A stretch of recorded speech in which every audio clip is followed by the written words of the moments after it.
ढेर सारा सब्सक्राइब करिए और ढेर सारा प्यार दीजिए। जिस क्या आज अहिर इतना कमजोर हो गया या कोई आपकी राजनीति है? अगर आपको लगता है कि अहिर इतना कमजोर हो गया तो फिर पहला सीना संतोष रेणु यादव का होगा, उससे मुकाबला करने का। और अगर आप किसी पॉलिटिकल प्रेशर में हैं तब फिर मैं आपको कुछ नहीं कहूंगा। जैसा मैं आपका सम्मान करता था, सम्मान करता रहूंगा।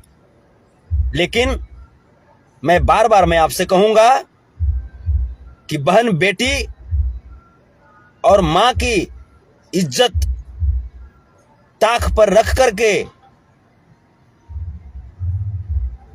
पैसे कमाने का शौक अहिर नहीं रखता है। अहिर हमेशा अपनी मां बहन के साथ साथ दुनिया की मां बहन और बेटियों की रक्षा करने के दौरान अपनी जान की बाजी लगाने का काम किया है। यहां तो हमारी बहन बेटी की बात आ रही है।